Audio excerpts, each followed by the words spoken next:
मुख्यमंत्री अशोक गहलोत वैक्सीनेशन को लेकर मीटिंग कर रहे हैं। क्या कुछ कह रहे हैं, सुनिए। ये किया गया है कि 10 तारीख टीकाकरण होगा और 15 से 18 साल के बच्चों का टीकाकरण प्रारंभ हो गया। इसके लिए हम धन्यवाद देते हैं कि चलो हमारी बातों का असर पड़ा। प्रधानमंत्री ने बात सुनी और उन्होंने राष्ट्र के नाम संदेश देके इस काम को प्रारंभ किया, परंतु हम उससे संतुष्ट नहीं पूरी तरह से। हम चाहेंगे कि 60+ ही क्यों, कोमोबिड तो 50 साल के हो सकता है, 40 साल के भी हो सकते हैं, 30 साल के भी हो सकते हैं, 20 साल के भी हो सकते हैं, बच्चे भी हो सकते हैं।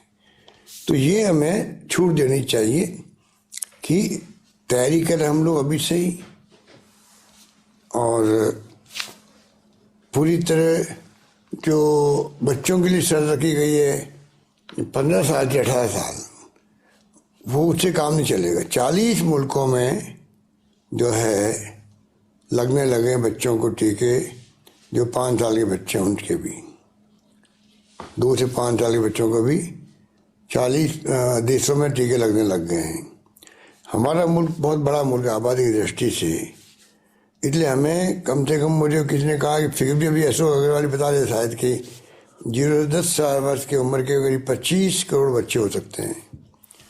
तो बच्चों का फ्यूचर डिपेंड करता है देश के फ्यूचर के साथ में। इसलिए हम चाहेंगे कि बच्चों का टीकाकरण भी प्रारंभ हो। पता नहीं ये तीसरी लहर रहेगी, चौथी लहर चलेगी, कई मुल्कों में चौथी लहर आ चुकी है। इसलिए हमें चिंता इस बात की है कि हम 2 बातों में जोड़ दें भारत सरकार को। एक तो ये कि बच्चों के टीकाकरण की तरफ वो फैसला करे। 15 साल के बच्चों की तो क्या, तो 12 साल के तो कर ही सकते थे। ये जो कोवैक्सीन की जो ट्रायल हुई थी वो 12 साल के बच्चों को भी हो गई और उससे छोटे बच्चों की भी हो गई। और हम कैसे ऑर्गेनाइज करें कि वैक्सीन हमारे देश में और ज़्यादा अधिक से अधिक उपलब्ध हो सके, दुनिया के मुल्कों से आ सके, कुछ भी करें, परंतु हम लोग चाहेंगे कि हमारे बच्चों को जो है उनको वैक्सीन लगे। हर माँ बाप को चिंता बच्चों की होती है। और तीसरी लहर के लिए जब सुनते थे पहले कि तीसरी लहर आएगी बच्चों के लिए आएगी, हालांकि बच्चे अभी भी बहुत आ रहे हैं, पर फिर भी जो तीसरी लहर में जो चिंता सता रही थी, वैसी स्थिति इसलिए नहीं बनी है कि वैक्सीन में हम लोग काफ़ी कामयाब रहे। अगर वैक्सीन में कामयाब नहीं रहते तो शायद अभी जो है हम ज़्यादा तकलीफ में आते हैं। ये तो तमाम डॉक्टर्स, तमाम एक्सपर्ट कह रहे हैं कि वैक्सीन ने बचा लिया देश को और प्रदेश को। तो मैं चाहूँगा कि भारत सरकार को, प्रधानमंत्री जी को हम लोग दबाव देंगे, स्वास्थ्य मंत्री से बात भी करेंगे कि किस प्रकार से वे सबको अलाउ करें। और ये जो कोमोबिड की शर्त रखी गई है 60+ वाले लोगों को, तो उसके लिए वो शर्त हटनी चाहिए। कई लोग तो प्राइवेट जो है हॉस्पिटल्स, वहाँ जाके करवा सकते हैं, छूट मिलनी चाहिए। उनके पास जो 25 में कोटा दिया गया, उनको 25% कोटा जो दिया गया है वैक्सीन लेने का, वो कुछ जा ही नहीं रहा वहाँ। बहुत मैंने सुना है बहुत कम लोग जा रहे हैं वहाँ पर। उनको विश्वास ज़्यादा सरकारी अस्पताल पे हो गया जब से कुछ कंट्रोवर्सी पैदा हुई थी वैक्सीन को लेके। तो वो पूनावाला जी बहुत ही कहना चाहिए कि जिन्होंने बहुत बड़ा कंट्रीब्यूट किया देश को वैक्सीन में, रिसर्च करके वैक्सीन बनाई भी है, पर उन्होंने कोवैक्सीन के लिए ऐसा कमेंट कर दिया जिसके कारण और थोड़ा लोगों में कॉन्फिडेंस कम हो गया। तो ये तमाम बातें सामने आ रही है, परंतु हम चाहेंगे कि किस प्रकार से इस काम को आगे बढ़ाया जाए। अमेरिका के अंदर भी जो है वहाँ भी बहुत ही बुरे हालात है। 10 लाख लोग जो हैं, 10 लाख लोग आ रहे हैं वहाँ पर प्रतिदिन, कभी 7 लाख, कभी 8 लाख। तो ये आप सोच सकते हो कि ये स्थिति बनी हुई है दूसरे मुल्कों के अंदर भी। हर मुल्कों के अलग अलग चार्ट हैं। ये स्थिति में हम लोग चल रहे हैं।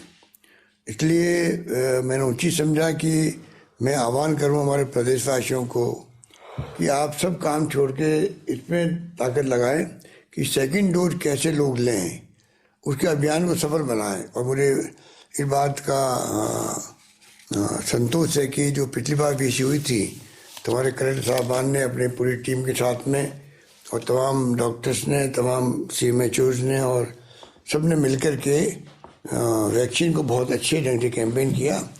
उसी कारण से हम 91%, 92% तक पहुंच पाए हैं। अब जो बाकी बढ़ गया दूसरी डोज का, उसमें 75.8% पहुंचे हम लोग। उसको बहुत ही मैं कहना चाहूँगा कि उसको हमें लेना चाहिए गंभीरता से, जिससे कि हम लोग टाइम पे वैक्सीन लगा लेंगे तो बच जाएंगे, बचा लेंगे लोगों को। ये बात मैं इसलिए भी कहना चाहता हूँ जोर दे करके कि लोग लापरवाह, आम आदमी का मिजाज होता है कि वो देखता है कोई मृत्यु हो नहीं रही है, सब बच रहे हैं तो कोई ज़्यादा दिक्कत तो नहीं है। ओमिक्रॉन भी कोई ज़्यादा गंभीरता पैदा नहीं कर रहा है, इसलिए लोग मास्क नहीं लगा रहे हैं, प्रोटोकॉल का पालन नहीं कर रहे हैं और वैक्सीन सेकेंड डोज में आगे नहीं आ रहे हैं। ये पूरे देश के हालात हैं ये। पर मैं आह्वान करना चाहूँगा, आग्रह करना चाहूँगा और उनको आगाह भी करना चाहूँगा कि ये बहुत खतरनाक स्थिति है। मैं खुद भोगी हूँ। जब मुझे पहला कोविड हुआ था तो बाद में जब मेरे स्टेंट लगा हार्ट में, वो इसीलिए लगा कि पोस्ट कोविड प्रॉब्लम आती है। मैंने कल परसों ही ट्वीट किया था कि मैंने लिखा कि किस प्रकार से लंग्स में प्रॉब्लम्स हो, चाहे वो अस्थमा हो जाए, चाहे कई लोग पैरेलल अटैक होते हैं। पैरेलल अटैक किसे कहते हैं? लकवा थोड़ा किसे कहते हैं? किसी का हार्ट की प्रॉब्लम, किसी किडनी की प्रॉब्लम, ये जितनी तरह की बीमारियाँ आ रही है वो पोस्ट कोविड आ रही है। अब पता नहीं ओमिक्रॉन जो है ये पोस्ट कोविड इसका क्या रूप होगा किसी को नहीं मालूम अभी।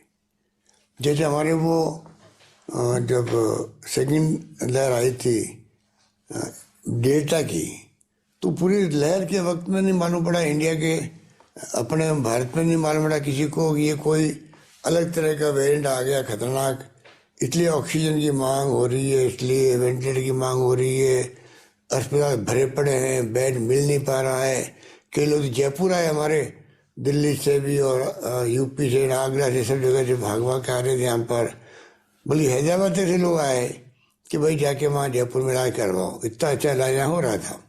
RUHS ने भी कमाल कर दिया, जिसमें डॉक्टर भंडारी जैसे लोग रात को 2-2, 3-3, 4 बजे तक घूमते थे RUHS में। कोई घूम सकता है क्या?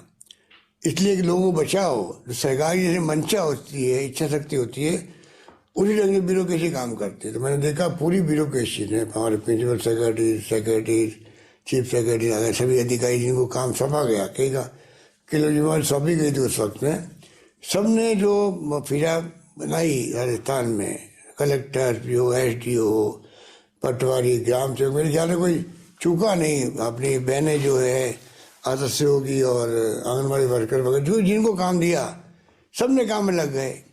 उस वक्त में खाना पहुंचाना हो, कोई भूखा नहीं सोना चाहिए, तो वो काम किया।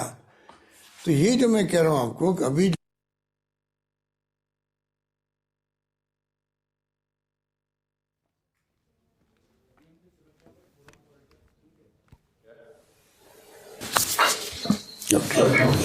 कब से हुआ है? 10 सेकंड सर। मैं ये कह रहा था कि मुझे पोस्ट कोविड हो गया। वो कोविड सुन लिया होगा आपने कि कोविड हो गया तो मैं उसमें मुझे तकलीफ हुई हार्ट के अंदर और उसमें मुझे स्टेंट लगा। तो ये मैं कह रहा हूँ, ये ओमिक्रॉन जो आया है, ये पता नहीं दूसरी जो वेव है, तीसरी वेव आ गई है। ये ओमिक्रॉन पोस्ट कोविड क्या करेगा किसी को नहीं मालूम, मेरा मतलब कहने का। ये बहुत सीरियस मामला है। जब हमारे डेल्टा को नहीं मालूम पड़ा, भारत सरकार को मालूम नहीं पड़ा, साइंटिस्ट को मालूम नहीं पड़ा हिंदुस्तान के अंदर, ICMR को मालूम नहीं पड़ा, तो आप कल्पना करो जब ये डेल्टा ख़त्म हो गया तब UK गवर्नमेंट ने कहा कि ये भारत से आया जो है, ये डेल्टा वेरिएंट है। पहले इसका नाम दूसरा था, भारत के साथ जुड़ा हुआ था नाम। तो फिर WHO ने कहा किसी देश के साथ में नाम नहीं जुड़ना चाहिए, तब जाकर के इसका नाम रखा गया, डेल्टा रखा गया। जब डेल्टा आके चला गया और तबाही मचा गया, हाहाकार मचा गया, तो दूसरा जो मामला है वहाँ जाके मालूम पड़े, और फिर ये पूरी दुनिया में फैल गया डेल्टा। आज पूरी दुनिया में डेल्टा ही चल रहा था, अभी नया आ गया साउथ अफ्रीका से, आपका ओमिक्रॉन आ गया, वो भी 140 देशों में फैल चुका है। पर ये उसके कंपनी ने बहुत ही ज़्यादा हानिकारक नहीं लगा लोगों को, क्योंकि इसमें मृत्यु दर बहुत कम है, नहीं के बराबर है। उससे लापरवाह और ज़्यादा हो रहे हैं हम लोग। तो मैं जो वीसी कर रहा हूँ आज के दिन, उसमें ये मकसद ये भारत सरकार पर हम दबाव देवें कि 60+ की शर्त हटे, मॉर्बिड कोई भी हो डॉक्टर सर्टिफिकेट दे दे, उसको वैक्सीन लगनी चाहिए। प्राइवेट सेक्टर में वैक्सीन पड़ी हुई है, वो लगा रहे हैं, डॉक्टर कह रहे हैं हमारे पास पड़ी हुई, कोई हम लगा नहीं सकते, बिना भारत सरकार के परमिशन के वो वैक्सीन लग नहीं सकती, जो आदेश है भारत सरकार के। 25% दे तो दिए उनको, 25% अलॉटमेंट है प्राइवेट हॉस्पिटल्स में, पर वो लगा नहीं सकते बिना उनके आदेश के, निर्देश से। ये बात है, इसलिए इसको हम दबाव देंगे। बच्चों के लगने के लिए मेरी प्लानिंग को, इतना बड़े मुल्क में हो सकता है कि आपके पास व्यवस्था नहीं हो, तो आप भी स्वीकार करो, इसमें क्या दिक्कत है। हम स्वीकार करेंगे तो जनता को समझा पाएंगे, भाई कोई बात नहीं, आप धैर्य रखो, इंतजाम हो रहा है उसका भी। परंतु 2 साल के बच्चों से हम क्यों नहीं शुरू करें, जब पूरी दुनिया जो है, दुनिया के मुल्कों में ये 2 साल के बच्चों तक में लगने लग गई है, कई मुल्कों में 5 साल बच्चों में लगने लग गई है, तो हम लोग क्यों इसमें पीछे रहें। क्योंकि अमेरिका भुगत रहा है इस बात को लेके। इसलिए मैंने कहा कि हमें जो सेक्टर छूट गए हैं, जो भी अशोक अग्रवाल कह रहे थे कि गाड़े लोहार की तरह के जो लोग हैं, गुमंतु जातियाँ हैं, कच्ची बस्तियाँ हैं, गरीब लोग हैं, वो समझ नहीं पाते हैं, कई लोग तो मना कर देते हैं।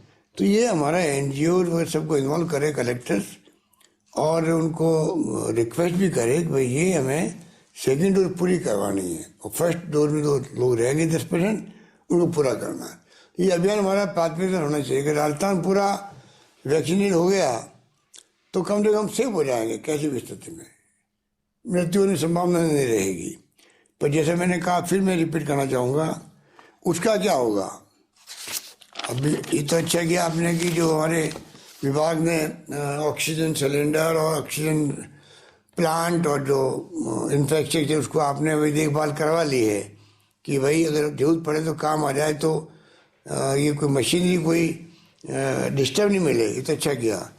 परंतु ये जो मैं बार बार कह रहा हूँ कि ऑक्सीजन आपका कोरोना के पोस्ट कोविड होगा, पोस्ट कोविड में क्या स्थिति बनती है, ये आपको डेल्टा में मालूम पड़ गया, जिसका उदाहरण मैं खुद हूँ। मेरे तो कई ऐसे उदाहरण आपको मिले होंगे, पर मैं एक बात कहना चाहूँगा आपको, गांव के अंदर कई लोग मर जाते हैं हार्ट अटैक से या और कोई बीमारी से, तो सब्र कर लेते भाई कि पहले कोविड तो बच गया हमारा भाई, पर वो मर गया बेचारा, हार्ट अटैक से मर गया। ये नहीं सोचता है कि वो कोविड का इफेक्ट जो था शरीर में, पोस्ट कोविड के कारण से उनको हार्ट अटैक हुआ, वो मर गया आदमी। ये नहीं मालूम पड़ता जनता को। हमें समझाना पड़ेगा कि आप समझने की कोशिश करो, जो बीमारी आपके बाद में हो रही है, चाहे वो आपके अस्थमा हो रहा है, चाहे किडनी खराब हो गई है आपकी, लकवा हो गया है, ये भी कोविड का ही फर्क पड़ा है, कोविड का असर पड़ा है। ये समझना पड़ेगा और समझाना पड़ेगा हमें जनता को। इसके लिए अभियान चलाना पड़ेगा हमें। आपको DPI की ड्यूटी है, LSG को हमने कहा है, मिस्टर देसा बैठे हुए हैं, बार बार हम कह रहे हैं आप अपने अक्कल काम लो, अगर आप खुद पैम्पलेट बनाओ, लैंग्वेज लिखो, जनता तक कैसे पहुँचे, आपके पास पूरा सिस्टम है। हमारा हरिजन भाई या वाल्मीकि भाई जो है, वहाँ तक सिस्टम बना हुआ, कैसे हम पहुँच सकते, घर घर में पहुँच सकते हैं। ये तमाम काम हम लोगों को करना पड़ेगा, तब जाके हम अपने प्रदेशवासियों को बचा पाएंगे। क्योंकि पोस्ट कोविड की स्थिति बहुत खतरनाक होती है, जिंदगी चली जाती है, पहले नहीं मरता आदमी, बाद में मर जाता है। अब ये जो कोरोना आपका आया ओमिक्रॉन, ये पोस्ट कोविड जब होगा टाइम खत्म होने के बाद में, तब क्या बीमारी आएगी कि नहीं आएगी नहीं मालूम है। भगवान करे कोई बीमारी नहीं आए किसी को भी, पर मान लीजिए डेल्टा की तरह आ गई तो क्या करोगे आप। अभी लापरवाही कर रहे हो, भाई कोई बात नहीं, आ जाएगा तो आ जाएगा ओमिक्रॉन, ठीक हो जाएंगे वापस, क्योंकि मृत्यु तो होती नहीं है। इस लापरवाही का नतीजा भुगतना पड़ेगा बाद में हम सबको। जरूरी है कि हम नतीजे से बचने के लिए हम आम जनता को समझाएं कि आप इसको लापरवाही मत करो, आप गफलत में मत रहो। आपको चाहिए कि आप बाकायदा वैक्सीनेट हो, आपको ये कि आप बचाव करो, प्रोटोकॉल का निर्वहन करो। आप प्रोटोकॉल में जो भी मास्क वगैरह है वो सब करो। नो मास्क नो एंट्री वाला वापस माहौल बनाओ। और 31 जनवरी के बाद में हम कहेंगे नो वैक्सीन नो एंट्री। सख्ती बरतनी पड़ेगी, हमें 1 महीना का टाइम दे रहे हैं। 31 मार्च तक दोनों वैक्सीन लगा लो, वरना हमें सख्ती करनी पड़ेगी। तो सख्ती करेंगे। ये जनता को, आम जनता को समझने की आवश्यकता है, तब जाके हम बचा पाएंगे। अगर वैक्सीनेशन पूरा कर लिया हमने, बच्चों की मांग आज जो कल माननी पड़ेगी, भारत सरकार को, प्रधानमंत्री को माननी पड़ेगी। अभी मैं समझता हूँ कि उनको जो एडवाइस मिल रही है वो भी ठीक नहीं मिल रही है, क्योंकि इतने बड़े मुल्क की आबादी इतनी बड़ी है, बच्चों की जनसंख्या करोड़ों के अंदर है। हम अगर व्यवस्था नहीं करेंगे तो आज बाद में पछताएंगे हम लोग। चौथी विभाग की क्या कर लोगे आप? जो खबरें आ रही है दुनिया भर के मुल्कों से अजीब तरीके आ रही है, नए कहते 1-2 वेरिएंट और नए पैदा हो गया कहीं पर मुल्कों के अंदर। तो मैं आपको इतना ही निवेदन करना चाहूँगा। मैंने विषय आज बुलाने का मेन SOP जारी की, अच्छी बात है। अभी बता रहे थे अभय कुमार जी, और मैं समझता हूँ कि उसको और ज़्यादा क्या हम कर सकते हैं वो हम डिस्कस कर लेंगे।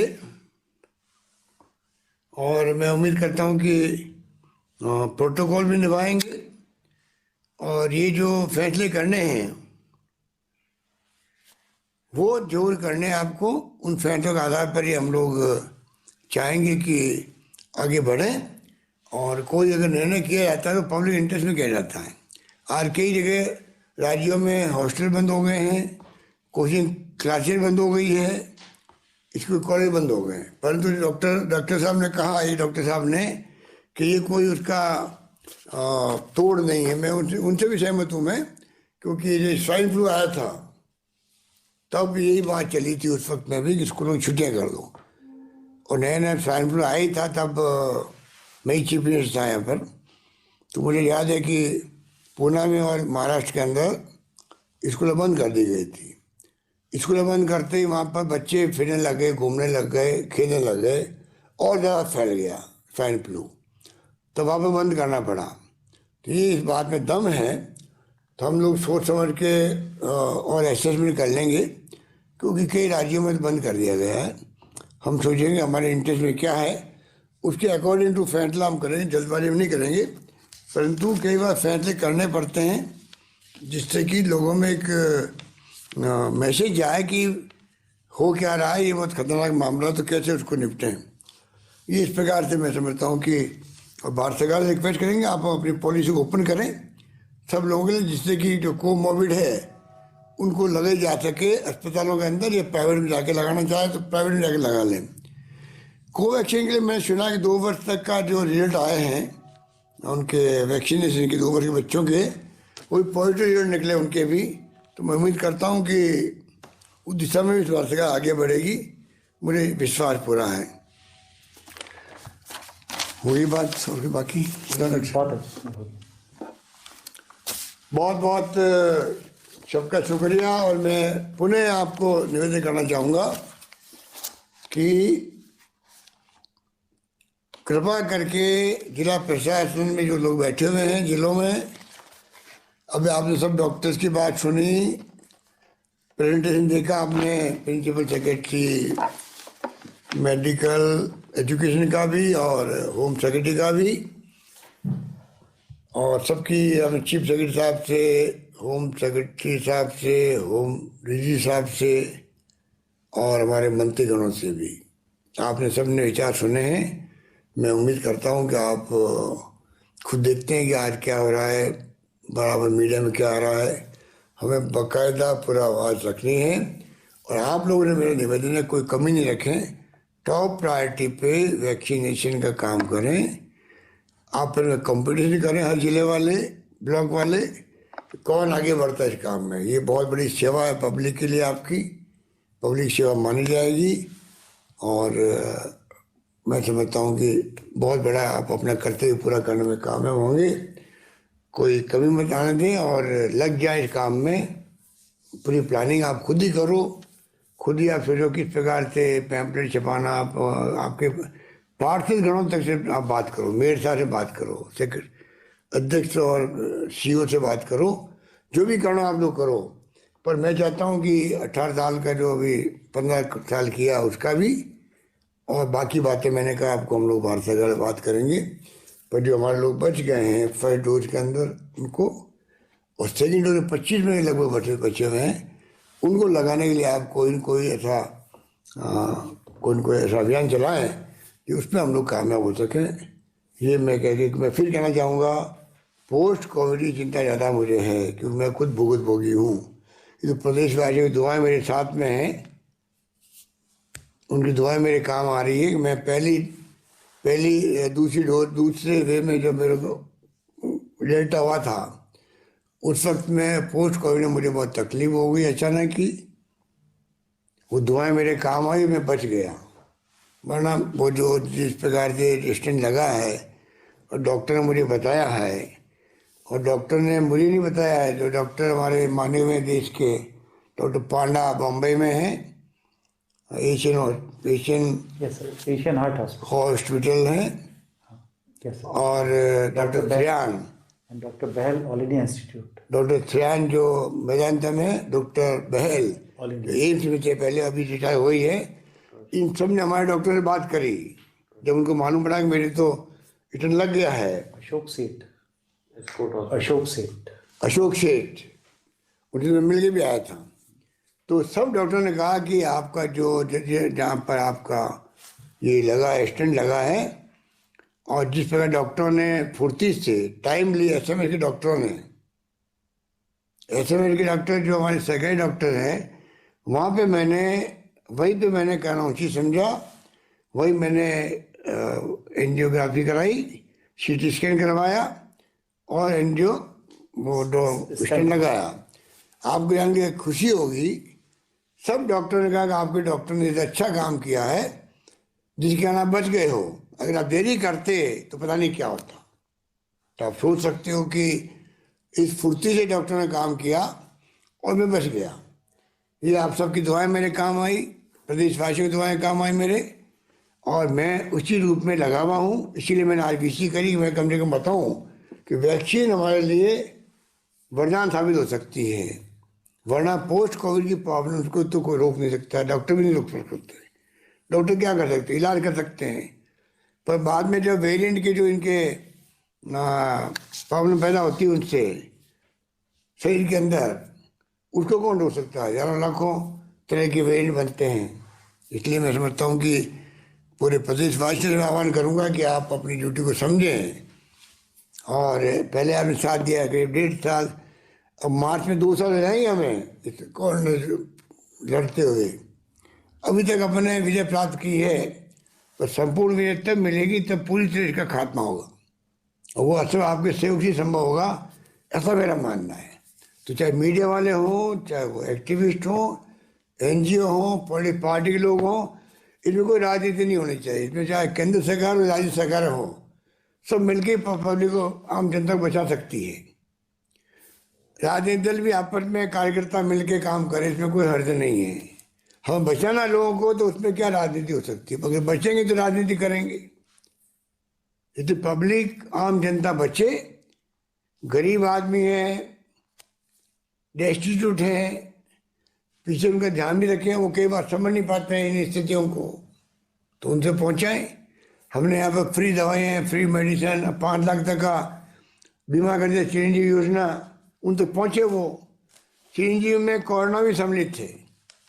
चिरंजीवी में हमने वो जो ब्लैक फंगस, बहुत भयंकर बीमारी हुई थी डेल्टा के बाद में, ब्लैक फंगस सुना होगा नाम आपने, ये पूरा जबड़ा काटना पड़ता है, आग चली जाती है, सिर का हिस्सा रूट काटना पड़ता है। 550 के राय थे राजस्थान के अंदर, उनका इलाज भी करवाया। तमाम ये जो है ये हमने चिरंजीवी योजना में डाल दिया उनको। अब थोड़ा बहुत से तो करना पड़ेगा हमारे साथियों को कि गरीब आदमी तक भी उनका रजिस्ट्री नहीं करवा ले। फ्री में है वो इलाज, पैसे वाले 850 रुपये ले रहे हैं। 850 रुपये किसी बात नहीं हो तो जाके कलेक्टर कह दे, वो व्यवस्था कर देगा, मैंने कह रखा आप एनजीओ से बात कर लो, किसी से बात कर लो, वो मदद कर देंगे, मैं कर दूँगा मदद। एक आदमी प्रदेश वाली छूटना नहीं चाहिए। इतनी बड़ी योजना बनाई 5 लाख तक की, तो आप सोच सकते हो कि उसका लाभ तो लोगों को मिले, वरना घर बेचना पड़ता है, गिरवी रखना पड़ता है अपने माँ बाप को बचाने के लिए। क्या क्या नहीं करता, हमारे अच्छे संस्कार है ये। माँ बाप बूढ़े भी हैं, मालूम है कि बचेंगे नहीं, तभी हम लाखों रुपये लगाते हैं उनके लिए, प्राइवेट में ले जाते हैं, भाई चलो बचना चाहिए मेरे माँ बाप, कहने के लिए रख देते हैं। तो ऐसे मुल्क में हम रह रहे हैं, ऐसे प्रदेश में रह रहे हैं, तो हमारी ड्यूटी बनती है कि हम क्या कर सकते हैं वो हमें करना चाहिए। बहुत बहुत शुक्रिया, धन्यवाद। धन्यवाद माननीय मुख्यमंत्री महोदय, आपके उद्बोधन के लिए, आपके मार्गदर्शन के लिए। और मुझे विश्वास है सर कि आपने जो मार्गदर्शन और निर्देश दिए हैं उससे राज्य में वैक्सीनेशन और गति पकड़ेगा। जो शेष हमारा टारगेट ग्रुप है उसको हम वैक्सीनेट कर पाएंगे सर। श्रीमान की अनुमति से 2-3 बिंदु जो कलेक्टर साहिबान से मैं निवेदन करना चाहूँगा कोविड की तृतीय वेव की तैयारी के लिए। सर एक तो हमने सभी फील्ड में निर्देशित किया है कि जो हमारे ऑक्सीजन प्लांट्स हैं उन सभी की मॉक ड्रिल करी जाए, क्योंकि ऑक्सीजन प्लांट बन गए हैं। एक राउंड ऑफ मॉक ड्रिल किया गया है, अब 9 और 10 तारीख को सभी ऑक्सीजन प्लांट की मॉक ड्रिल करने के लिए निर्देश दिए गए हैं। तो कलेक्टर साहिबान से रिक्वेस्ट करूंगा कि मॉक ड्रिल को रिव्यू कर लें, ताकि कहीं पर भी कोई ऑक्सीजन प्लांट जो बन गया है वो फुल कैपेसिटी पे पूर्ण क्वालिटी से चले, इसको इंश्योर कर लें। कहीं कमी है तो मैन्युफैक्चरर से हम संपर्क कर सकते हैं। दूसरा सर, हमने हॉस्पिटल ऑडिट के लिए यूनिसेफ और WHO के माध्यम से 104 टीम्स भेजी हैं सर, जो 360 जो हमारे मेजर इंस्टीट्यूशंस हैं उनका ऑडिट कर रही है sir.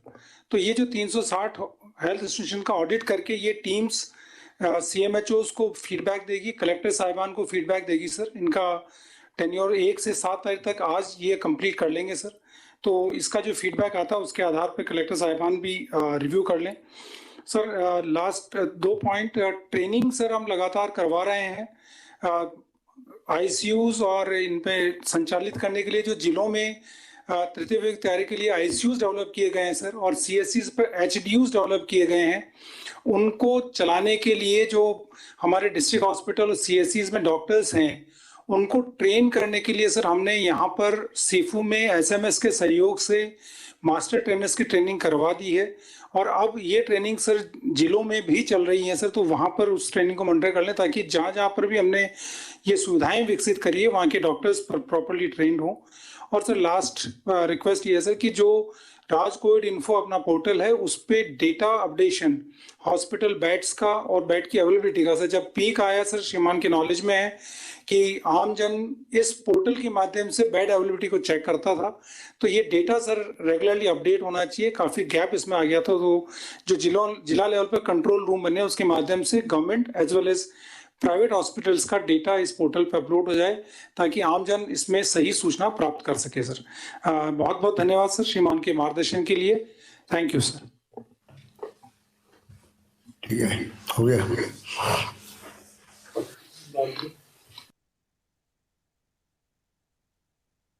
Your meeting has ended. से ये तस्वीरें आपको दिखा रहे हैं मुख्यमंत्री अशोक गहलोत, जो अभी बोल रहे थे, संबोधित प्रदेश की जनता को कर रहे थे, और उन्होंने कहा कि वैक्सीनेशन को लेकर जोर देने की ज़रूरत है, यानी कि अब वैक्सीनेशन को और ज़्यादा बढ़ाने की ज़रूरत है, क्योंकि कई ऐसे लोग भी हैं जिन्होंने दूसरी डोज नहीं ली है। ऐसे में जब तीसरी लहर आ गई है तो खतरा ज़्यादा बढ़ जाता है। लेकिन अब ज़रूरी ये हो जाता है कि जिन लोगों ने दूसरी डोज नहीं ली है वो दूसरी डोज लें। साथ ही साथ बच्चों की जो वैक्सीनेशन है उस पर भी फोकस करना चाहिए, क्योंकि अब 15 से 18 साल के जो बच्चे हैं उनको अब डोज लग रही है, वैक्सीनेशन उनका हो रहा है। तो ऐसे में बच्चों के वैक्सीनेशन पर भी हमको फोकस करना है। साथ ही साथ छोटे बच्चों के टीकाकरण को लेकर भी उन्होंने बोला कि अब ये समय आ गया है, जिस तरह से लगातार केसेस बढ़ रहे हैं उसको देखते हुए अब छोटे बच्चों का टीकाकरण भी होना चाहिए। हालांकि प्रदेश की बात करें तो 8वीं तक के स्कूलों को बंद किया गया है। 8वीं तक के स्कूल अब थोड़े समय के लिए बंद हैं, और वो इसलिए क्योंकि लगातार जो केसेस बढ़ रहे हैं उसको देखते हुए जोधपुर, जयपुर जैसी जगह में जहां केसेस सबसे ज़्यादा हैं वहां तो ये बंद कर दिए गए हैं। साथ ही साथ जहां पर लग रहा है कि स्थिति आउट ऑफ कंट्रोल हो रही है या जहां पर केसेस ज़्यादा आ रहे हैं, ऐसी जगहों पर भी कलेक्टर अपने स्तर पर ये निर्णय ले सकते हैं और ये आदेश दे सकते हैं कि स्कूल खुलेंगे या नहीं। तो अभी इस सब चीज़ों को लेकर, तमाम चीज़ों को लेकर बोलते हुए अपना संबोधन दिया मुख्यमंत्री अशोक गहलोत ने, और प्रदेश को उन्होंने आगाह किया कि अभी भी ज़रूरत है कि हम मास्क लगाएं, वैक्सीनेशन कराएं, सोशल डिस्टेंसिंग का पालन करें। जो गंभीर रूप से लोग मरीज़ हैं या गंभीर रोगी हैं, चाहे वो डायबिटीज़ के हों, चाहे फिर वो श्वसन उनको परेशानी हो, सांस लेने में गंभीर परेशानी हो, फेफड़ों से रिलेटेड कोई दिक्कत है, ऐसे मरीजों को बाहर नहीं निकलना है। साथ ही साथ प्रदेश के लिए उनका ये संबोधन बहुत महत्वपूर्ण इसलिए हो जाता है क्योंकि आज जो उन्होंने अपना संबोधन दिया प्रदेश को, उसमें सबसे ज़्यादा फोकस रहा मुख्यमंत्री का वैक्सीनेशन को लेकर।